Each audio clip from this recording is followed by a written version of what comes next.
बिस्मिल्लाहिर्रहमानिर्रहीम। Welcome to Paradise college.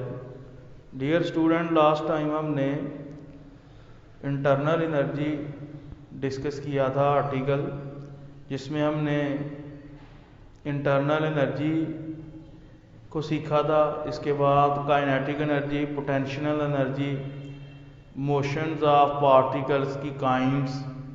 इसके बाद हमने डिस्कस किया था कि हीट और वर्क, हीट जो है वो स्टेट फंक्शन नहीं, वो क्यों नहीं होती। इसके बाद हमने ये भी डिस्कस किया था कि वर्क जो है वो सेकंड वे है to transfer the energy toward the system, और ये भी स्टेट फंक्शन नहीं होता। वो भी हमने डिटेल से डिस्कस कर लिया था, इसकी रीज़न वगैरह कि क्यों नहीं ये स्टेट फंक्शन होता। आज हम डिस्कस करेंगे first law of thermodynamics. First law of thermodynamics को हम law of conservation of energy का भी नाम देते हैं।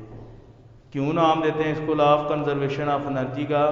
कि एनर्जी ना ही पैदा होती है और ना ही तबाह होती है, बल्कि अपनी एक शक्ल से दूसरी शक्ल में ट्रांसफ़र हो जाती है, कन्वर्ट हो जाती है। तो इसलिए इसको हम law of conservation of energy का भी नाम देते हैं।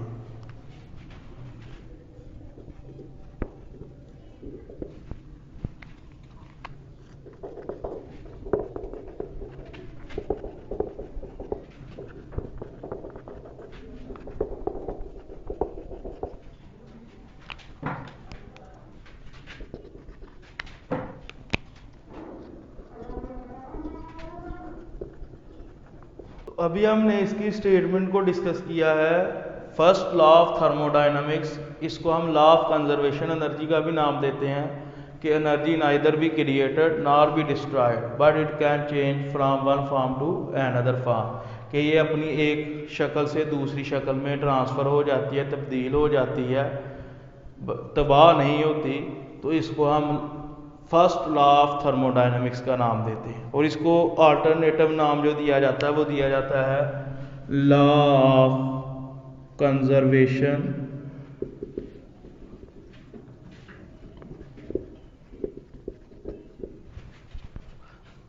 अभी हम इसको मैथमेटिकली एक्सप्लेन करेंगे कि consider a gas enclosed in a cylinder having a movable piston. कि हमारे पास एक गैस है जिसको हमने एक सिलेंडर में फिल किया हुआ है, और वो जो सिलेंडर है वो मूवेबल पिस्टन पोसेस्ड करता है, रखता है। अब बिफोर हीटिंग द सिस्टम या before heating the gas, gas को हीट करने से पहले गैस की इंटरनल एनर्जी आ जाती है E1, और इसका इनिशियल वॉल्यूम V1। अब आप जब गैस को हीट करते हैं, तो जब गैस को हीट करेंगे तो उसकी इंटरनल एनर्जी जो है वो E1 से चेंज होकर E2 में कन्वर्ट हो जाएगी, और उसका वॉल्यूम भी जो है वो इनिशियल वॉल्यूम से फाइनल वॉल्यूम में कन्वर्ट हो जाएगा।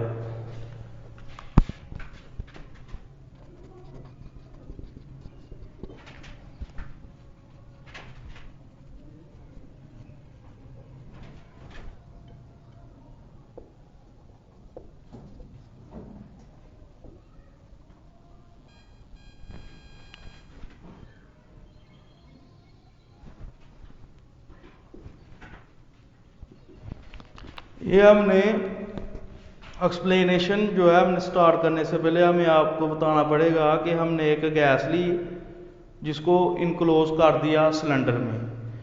Before heating the gas initial volume जो है वो V1 है, और इनिशियल इंटरनल एनर्जी जो है वो E1 से हम रिप्रेजेंट करेंगे। ये हमने एक सिलेंडर लिया है और इसमें गैस फिल की जिसकी इनिशियल वॉल्यूम V1 और इसकी इंटरनल एनर्जी जो है वो E1, और इस पर एक्सटर्नल प्रेशर अप्लाई किया जा रहा है। अब हम इसको हीट प्रोवाइड करेंगे।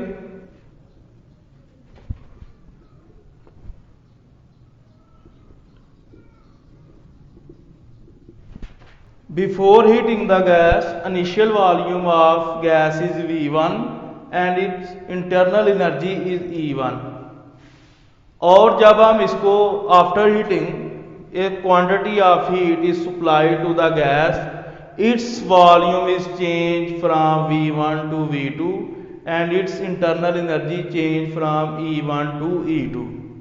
अगर हम इसके वॉल्यूम में चेंज को फाइंड करें तो वॉल्यूम में जो चेंज है उसको रिप्रेजेंट किया जाता है डेल्टा V से, और डेल्टा V किसके इक्वल होता है? Internal energy plus quantity of heat supply toward the system.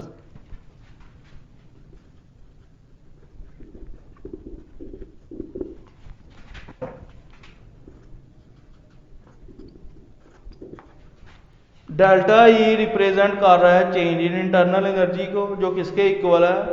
Q plus W के। Q वो हीट जो आपने सिस्टम को प्रोवाइड की, और W जो है इस इक्वेशन में उस वर्क को रिप्रेजेंट कर रहा है जो आप सिस्टम्स के ऊपर अप्लाई कर रहे हैं।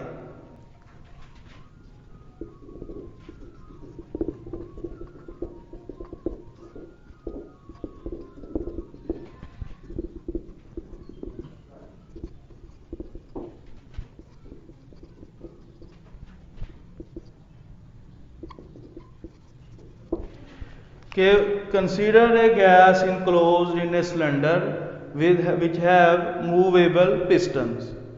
इसका बिफोर हीटिंग वॉल्यूम जो था वो V1 था और इसकी इंटरनल एनर्जी जो थी वो E1 थी। जब हमने इसको quantity of heat Q supply की तो इसका वॉल्यूम V1 से V2 और इसकी इंटरनल एनर्जी जो है वो E1 से E2 में ट्रांसफ़र होगी। अगर हम इसकी इंटरनल एनर्जी में चेंज को रिप्रेजेंट करें तो इंटरनल एनर्जी में जो चेंज आता है वो होता है delta E is equal to E2 minus E1।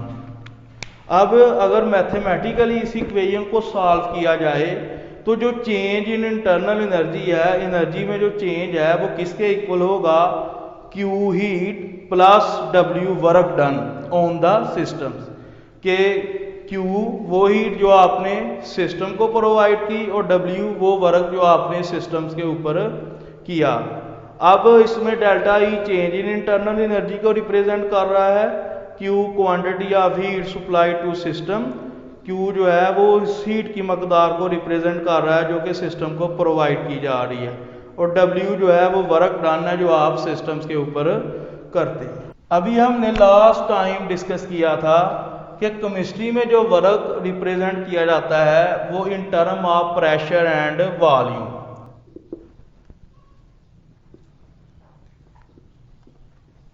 अब इस सूरत में जो वर्क है वो सिस्टम के ऊपर किया जा रहा है तो इसके लिए इसकी वैल्यू जो है वो पॉजिटिव कंसीडर की जाएगी। इस केस में जो वर्क किया जा रहा है वो सिस्टम्स के ऊपर किया जा रहा है, और जो भी वर्क सिस्टम के ऊपर किया जाए तो वर्क की वैल्यू टेकन एज पॉजिटिव, तो वर्क की वैल्यू जो है वो पॉजिटिव कंसीडर की जाती है।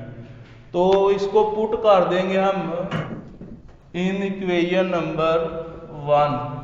ये जो W की वैल्यू है P डेल्टा V, इसको हम इक्वेशन नंबर 1 में पुट कर देंगे।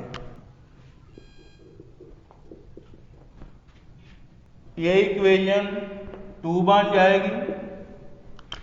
अब इधर हम एक कंडीशन जो है वो अप्लाई करेंगे कि अगर हमारा पिस्टन जो है वो फिक्स्ड हो जाए, if the piston is fixed,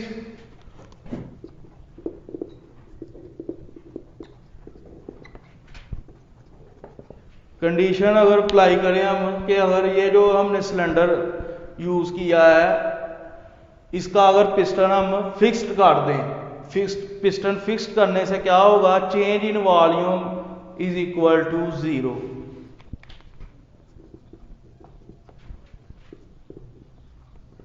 अगर पिस्टन हम फिक्स कर देंगे तो वॉल्यूम में कोई चेंज नहीं आएगा, तो डेल्टा V की वैल्यू 0 के इक्वल आ जाएगी। और ये जो डेल्टा V की वैल्यू 0 के इक्वल आई है हम इसको इक्वेशन नंबर 2 में पुट कर देंगे। तो जब इसको इस इक्वेशन में पुट करेंगे तो ये P से मल्टीप्लाई होगा तो 0 आ जाएगा, 0 में Q प्लस करेंगे तो Q आ जाएगा। तो इसका मतलब क्या हुआ कि किसी भी सिस्टम की जो इंटरनल एनर्जी में चेंज आता है वो बेसिकली उस हीट के इक्वल होता है जो कि सिस्टम को प्रोवाइड की जाती है जब volume of the gas is kept constant, कि जब आप गैस का वॉल्यूम जो है वो कांस्टेंट कर दें या सिस्टम का वॉल्यूम कांस्टेंट कर दें तो सिस्टम की इंटरनल एनर्जी में जो चेंज आएगा वो उस हीट के इक्वल होगा जो कि आपने सिस्टम्स को प्रोवाइड की। तो ये है फर्स्ट लॉ ऑफ थर्मोडायनामिक्स। तो इसमें हमने क्या सीखा कि फर्स्ट लॉ ऑफ थर्मोडायनामिक्स को हम एनर्जी ऑफ कंजर्वेशन का लॉ भी नाम देते हैं। फर्स्ट लॉ ऑफ थर्मोडायनामिक्स को law of conservation of energy का भी नाम देते हैं। क्यों?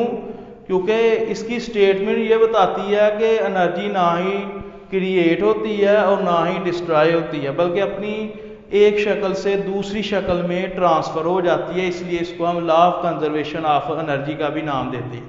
इसको प्रूफ करने के लिए हमने क्या किया, एक सिलेंडर लिया जिसमें मूवेबल पिस्टन होता है, उसका बिफोर हीटिंग द गैस उसमें हमने एक गैस को इनक्लोज किया। तो बिफोर हीटिंग द गैस का जो इनिशियल वॉल्यूम था वो V1 और जो इसकी इंटरनल एनर्जी थी वो E1। जब हमने इसको हीट प्रोवाइड की तो इसके वॉल्यूम में चेंज आ गया, वॉल्यूम इसका V1 से V2 में ट्रांसफर हो गया और इंटरनल एनर्जी भी E1 से E2 में चेंज होगी। तो जो इसमें की इंटरनल एनर्जी में जो चेंज आया है वो बेसिकली इक्वल है final energy minus initial energy, यानी कि डेल्टा E2 माइनस E1। अगर हम इसको मैथमेटिकली एक्सप्लेन करें तो जो इंटरनल एनर्जी में जो चेंज आया है वो किसके इक्वल है, Q प्लस W। Q वो हीट जो आपने सिस्टम को प्रोवाइड की और W वो वर्क जो आपने सिस्टम्स के ऊपर किया। अब इसमें delta E change in internal energy, Q quantity of heat supply to system और W work done on the system को रिप्रेजेंट कर रहा है। अब हमने प्रीवियस लेक्चर में डिस्कस किया था कि केमिस्ट्री में वर्क को रिप्रेजेंट किया जाता है in term of pressure and volume. अब इसकी वैल्यू पॉजिटिव कब होती है और नेगेटिव कब होती है, ये हमने देखा था कि जब सिस्टम वर्क करता है तो उसकी वैल्यू नेगेटिव कंसीडर की जाती है और जब सिस्टम के ऊपर वर्क किया जाता है तो उसकी वैल्यू पॉजिटिव कंसीडर की जाती है। तो ये जो प्लस P डेल्टा V है ये हम इक्वेशन नंबर 1 में पुट करेंगे तो delta E is equal to Q plus P delta V आ जाएगा। अब इधर हम कंडीशंस अप्लाई करेंगे कि अगर हमारा पिस्टन जो है वो फिक्स्ड हो जाए, मूवेबल ना रहे, फिक्स कर दी, तो इसका मतलब है गैस के वॉल्यूम में कोई चेंज नहीं आएगी। तो डेल्टा V किसके इक्वल आ जाएगा, 0 के। तो इसको हम पुट करेंगे इक्वेशन नंबर 2 में। तो आपको पता होना चाहिए कि 0 किसी भी पैरामीटर के साथ मल्टीप्लाई करे तो उसको भी 0 कर देता है। तो डेल्टा E किसके इक्वल आ गया, PQ प्लस P इंटू 0। तो ये 0 से मल्टीप्लाई होगा तो 0 इसमें ऐड करेंगे तो दोबारा यही आ जाएगा। तो क्या इससे नतीजा निकला फिर कि किसी भी सिस्टम की जो इंटरनल एनर्जी में जो चेंज आता है वो उस हीट के ही इक्वल होता है जो आप सिस्टम को प्रोवाइड करते हैं। कब? जब वॉल्यूम ऑफ द सिस्टम और volume of gas is kept constant. तो आई होप ये आर्टिकल आपको समझ आ गया होगा। तो अभी हमने डिस्कस किया है फर्स्ट लॉ ऑफ थर्मोडायनामिक्स। अब हम इससे मिलता जुलता आर्टिकल डिस्कस करेंगे इंथाल्पी। इंथाल्पी जो है ये एक थर्मोडायनामिक पैरामीटर है और ये स्टेट फंक्शन है। अभी आपको लास्ट लेक्चर में बताया था कि स्टेट फंक्शन क्या होता है, जिसकी 2 वैल्यूज हों, इनिशियल्स एंड फाइनल्स, और उसमें चेंज जो है वो क्रिएट हो सकता हो और जो चेंज आता हो वो डिपेंड ना करता हो पाथ लेंथ पर। तो इंथाल्पी स्टेट फंक्शंस है। अभी हम डिस्कस करेंगे कि इंथाल्पी को मैथमेटिकली भी एक्सप्लेन करेंगे। इंथाल्पी जो है वो किसी भी सिस्टम्स की internal energy plus product of pressure and volume, कि किसी भी सिस्टम की इंटरनल एनर्जी और सिस्टम का जो वर्क है उसको अगर हम सम अप कर दें तो किसी भी सिस्टम्स की इंथाल्पी बन जाएगी।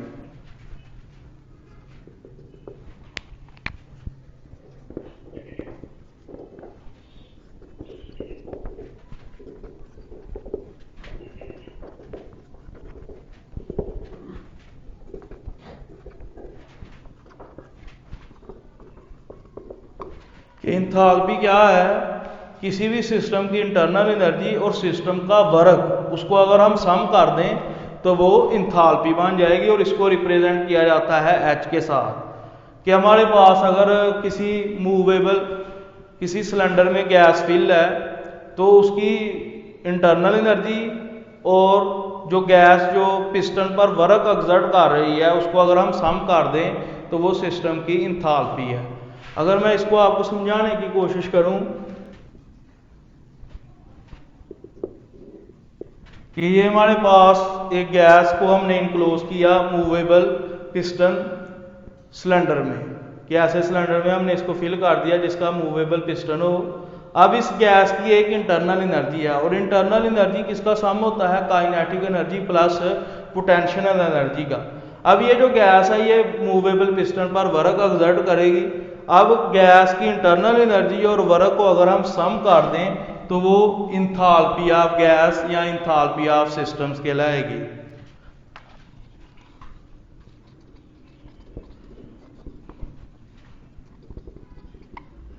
इसको अगर हम मैथमेटिकली एक्सप्लेन करें तो H is equal to E plus p we.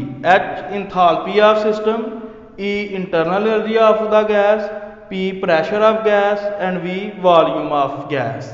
अब अभी हमने डिस्कस किया कि जो इंथैल्पी है ये स्टेट फंक्शन है और कोई भी स्टेट फंक्शन जो है उसमें चेंज पॉसिबल है। तो इस इक्वेशन नंबर 1 पर हम चेंज को अप्लाई करेंगे।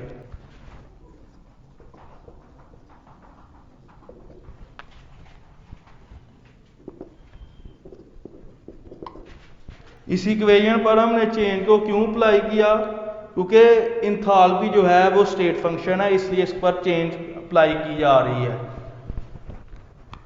अब ये टू वेरिएबल्स मल्टीप्लाई हो रहे हैं और इसके साथ चेंज को मल्टीप्लाई है। मैथमेटिक्स का रूल्स है कि जब टू वेरिएबल्स मल्टीप्लाई हो रहे हों तो उसमें चेंज का एक फार्मूला अप्लाई किया जाता है।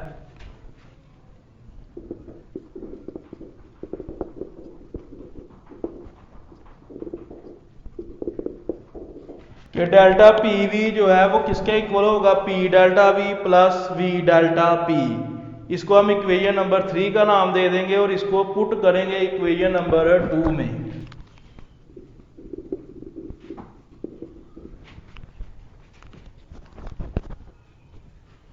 अब ये जो इंथैल्पी का प्रोसेस है, इंथैल्पी का जो प्रोसेस है ये टेक प्लेस होता है एट कांस्टेंट प्रेशर पर।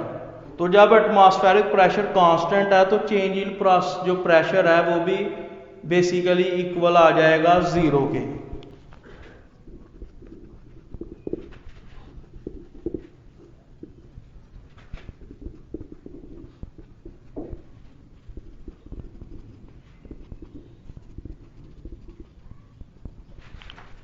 इस केस में प्रेशर कांस्टेंट है तो प्रेशर कांस्टेंट होने की वजह से डेल्टा पी की वैल्यू 0 आ जाएगी और इसको हम पुट कर देंगे इक्वेशन नंबर 4 में।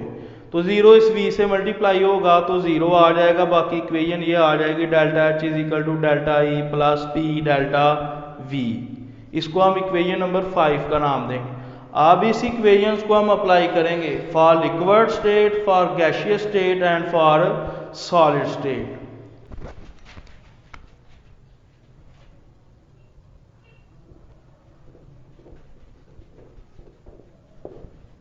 जब लिक्विड या सॉलिड स्टेट को हीट किया जाता है तो उसके वॉल्यूम में कोई चेंज नहीं आता, यानी कि delta V approximately is equal to 0।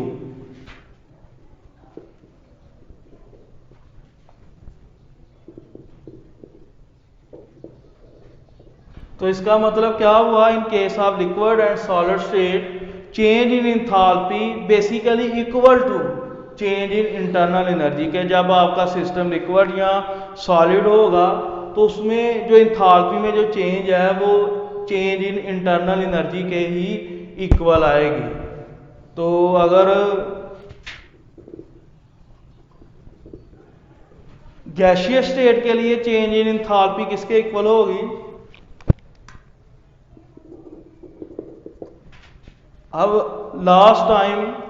Last previous lecture में हमने डिस्कस किया है फर्स्ट लॉ ऑफ थर्मोडायनामिक्स में कि जो चेंज इन इंटरनल एनर्जी है ये किसके इक्वल होती है, P प्लस W के। सॉरी, यही last lecture first law of thermodynamics में हमने डिस्कस किया है कि change in internal energy is equal to Q plus W। और इफ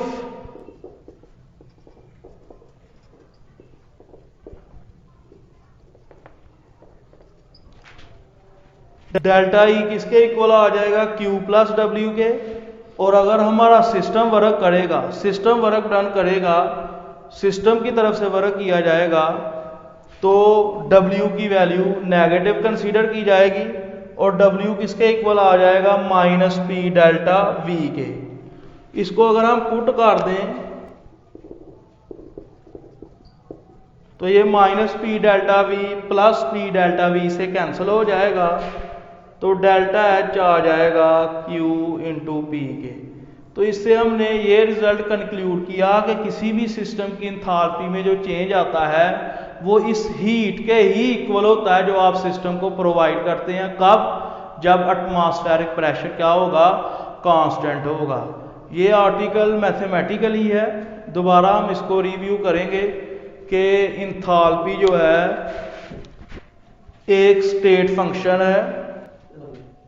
ये आर्टिकल मैथमेटिकली है, तो इसको दोबारा हम रिपीट करेंगे कि इंथैल्पी जो है ये एक स्टेट फंक्शंस है और इसको हम कैपिटल H से रिप्रेजेंट करते हैं।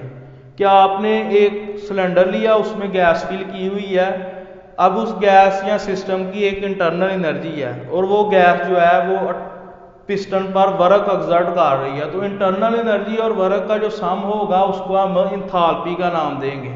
Enthalpy is the sum of internal energy and the work done of the system.